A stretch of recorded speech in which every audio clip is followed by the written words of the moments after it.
هنا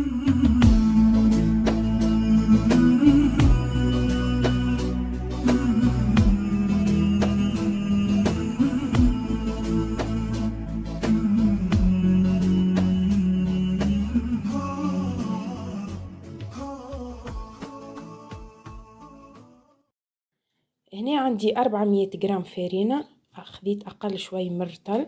عندي ربع كيس زيت نباتي، تنجموا تستعملوا تعوضوه بالزبدة، وتنجموا زبدة وزيت. خلطهم عندي ربع كيس ماء.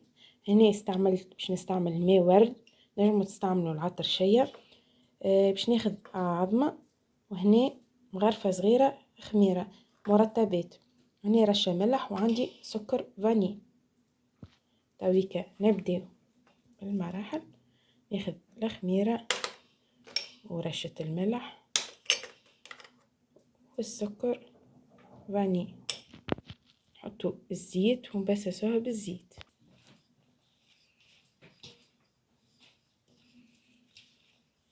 نضيفو العظيمة، نحاولو نخلطوها. باش نضيفو ماء ورد مقدار 3 مغارف كبار. تويكا نضيفو الماء بشوي بشوي، ونبدو نلموها. تويكا ناخذو العجينة تاعنا ونحطها فوق البلون تتخفى. تويكا ما نعجنوش، نبدو نلمو لمين هكا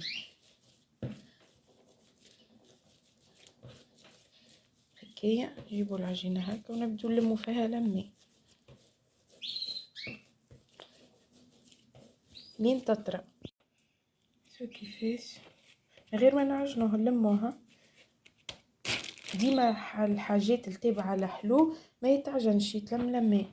تويكا نحطها في ساشي اليمونتير ونخليوها ترتاح نصف ساعة لساعة، باش من بعد البات تطاوعنا في الحلين.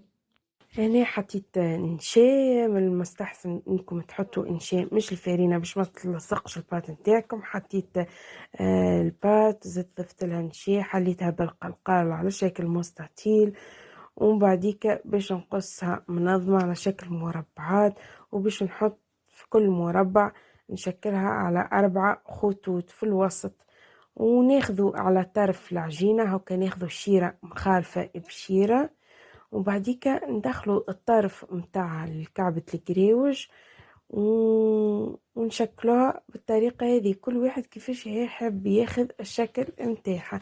هيك عاودت سهلت لكم الطريقة، وحطيتها شيرة مخالفة شيرة، وناخذ طرف العجينة وندخلوها في وسط كعبة القراوش هيك، ونشكلوها هكاك، ونكملوا لبقية البات بالطريقة هذه.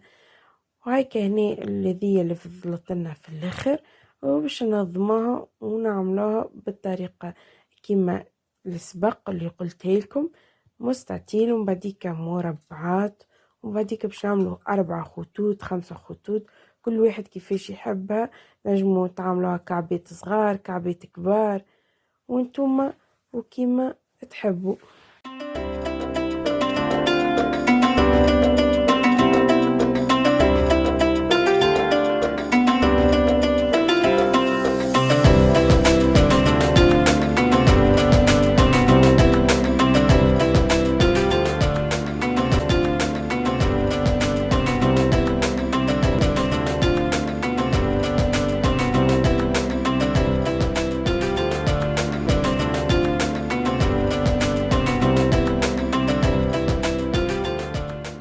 هذا الشحور متاعنا حضرته، لازم يكون الشحور بارد. من الاستوس الصحيحة اللي باش تساعدكم في الحلويات اللي انكم يكون الشحور بارد، وتبدا كعبة القراوش سخونة تحطوها طول في الشحور، ورشيت فوقها الجلجلين والصحة وبالشفاء، بتجي ياسر ياسر بنينة وفاوحة على الاخر، وطرية زادة ماهيش يابسة، وميمتون فيها اكد قرميشة. شو قديش محلاها ومنظر مزيان، والبنة بنينة على الاخر، وننصحكم نجربوها باش تعجبكم على الاخر. وتوا نقولكم شهية طيبة.